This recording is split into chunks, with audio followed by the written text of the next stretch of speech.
police methods are varied and ingenious.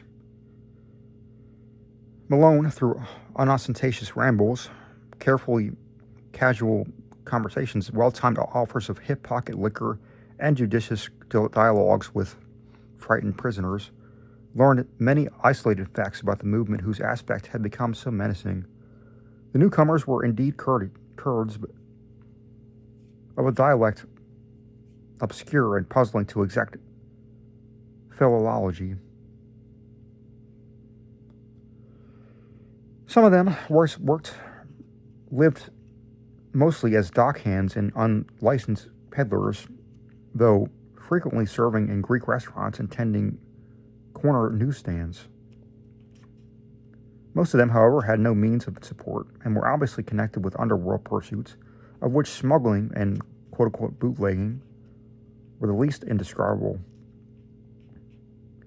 They had come in steamships, apparently tramp freighters, and had been unloaded by stealth on moonless nights and rowboats, which stole under a certain wharf and followed a hidden canal to a secret subterranean pool beneath the house.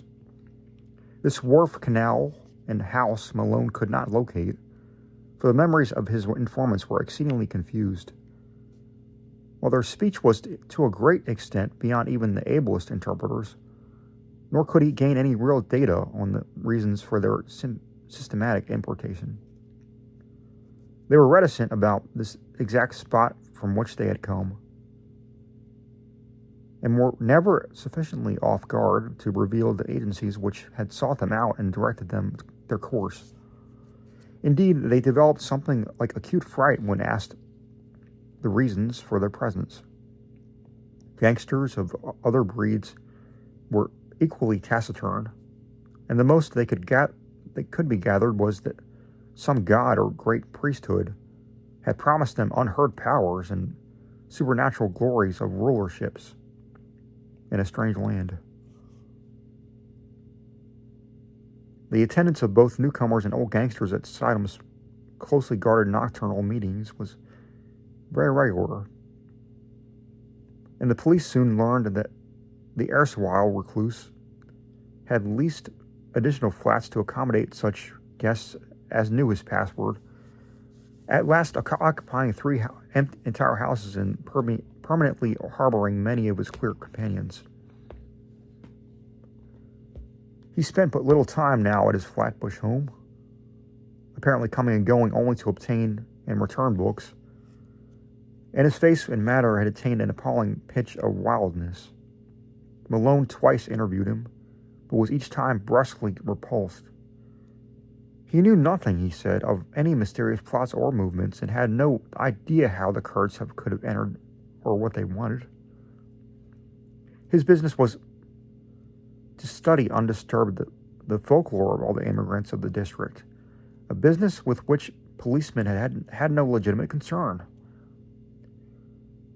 Malone mentioned his admiration for Suydam's old brochure on the Kabbalah and other myths, but the old man's softening was only momentary. He sensed an intrusion and rebuffed his visitor in no uncertain way, till Malone withdrew disgusted and turned to other channels of information. What Malone would have unearthed could he have worked continuously on the case, we shall never know. As it was, a stupid conflict between cities and federal authorities suspended the investigations for several months, during which the detective was busy with other assignments. But at no time did he lose interest or fail to stand amazed at what began to happen to Robert Suydam.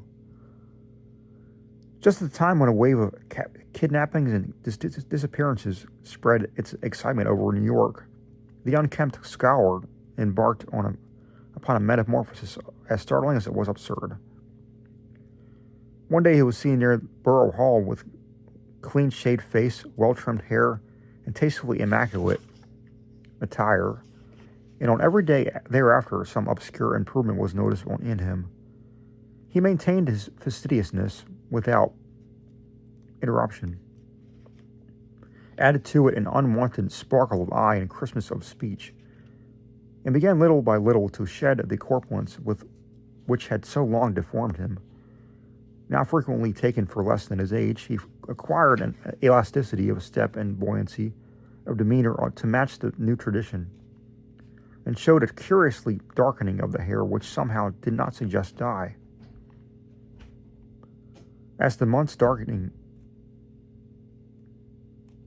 passed, he commenced to dress less and less conservatively, and finally astonishing his friends by renovating and redecorating his Flatbush mansion, which he threw open in a series of receptions, summoning all of the acquaintances he could remember, and extending a special welcome to the fully forgiven relatives who had so lately sought his restraint. Some attended through curiosity, others through duty, but all were suddenly charmed by the dawning grace and urbanity of this former hermit. He had, he asserted, accomplished most of his allotted work, and having just inherited some property from a half-forgotten European friend, was about to spend his remaining years in a brighter second youth, which ease, care, and diet had made possible to him. Less and less was he seen at Red Hook, and more did he move in the society to which he was born. Policemen noted a tendency of the gangsters to congregate at the old stone church and dance hall instead of at the basement flat in Parker Place. Through the latter and its recent annexes still overflowed with noxious life. Then two incidences occurred, widely enough apart, but both of the intense interest in the case of Malone envisioned it.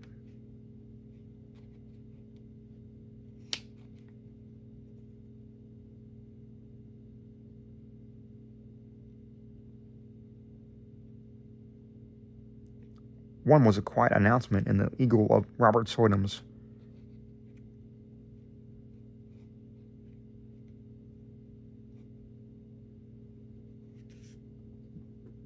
engagement to Miss Cornelia Gerritsen of Bayside,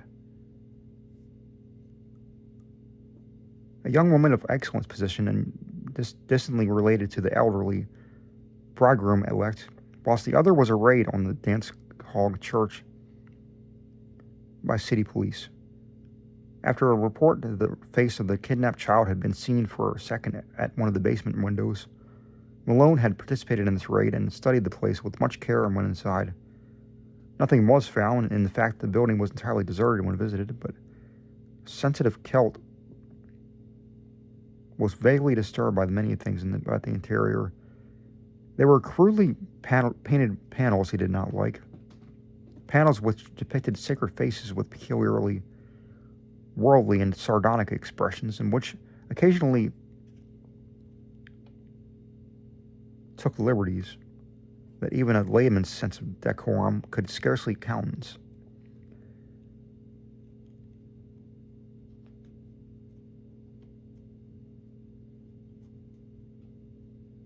Then, too, he did not relish the Greek inscription on the wall above the pulpit, an ancient incantation which he once stumbled upon in Dublin college days, and which read literally translated,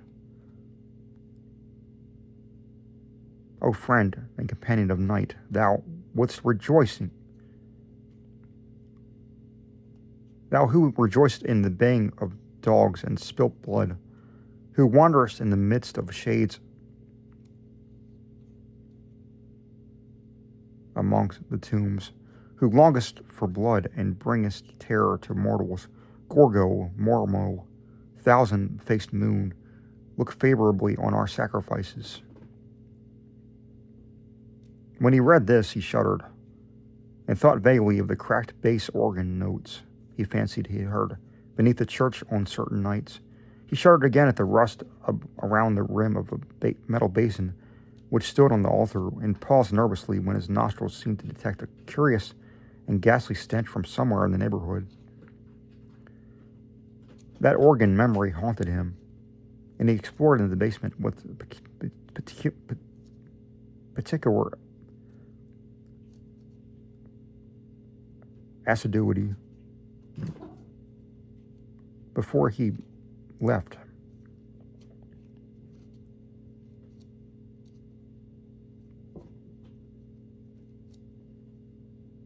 The place was very hateful to him, yet after all, were the blasphemous panels and inscriptions more than mere crudities perpetuated by the ignorant?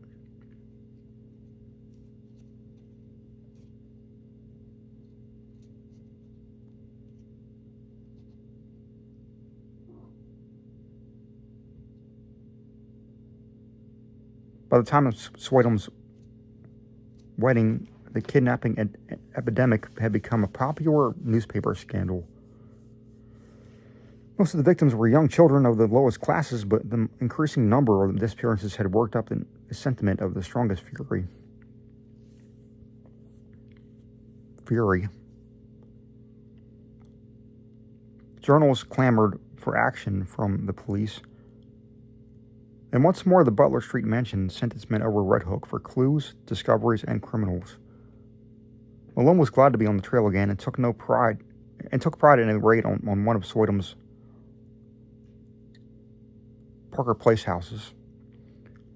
There indeed no stolen child was found, despite the tales of screams and the red sash picked up in the area way, but the paintings and rough inscriptions on the peeling walls of most of the rooms, and the primitive chemical laboratory in the attic, all helped to convince the detective that he was on the track of something tremendous.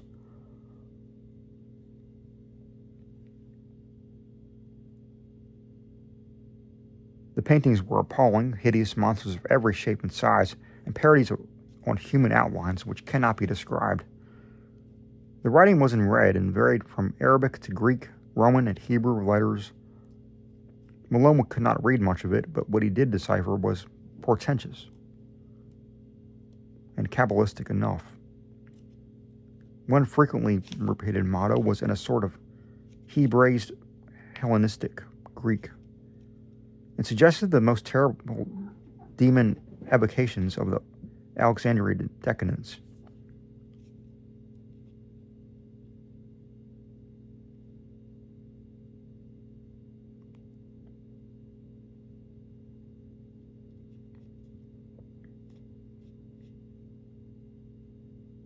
Hell, H-E-L, Heloim, Sother, Emmanuel, Sabbath, Agla, Tetragrammaton, Agros, Otheos, Iskrios, Anthanatos, Yehovah,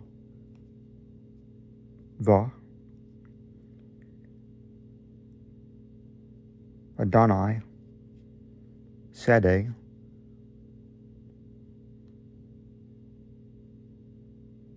Hamav, Zion, Messias,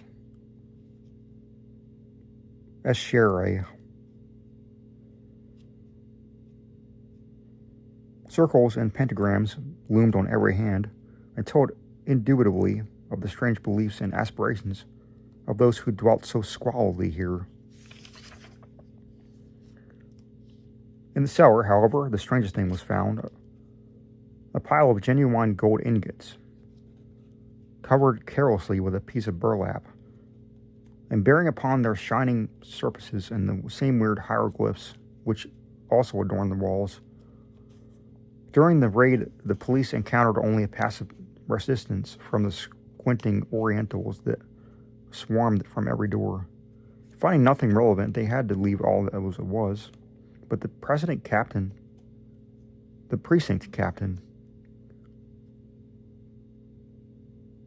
wrote Suydam.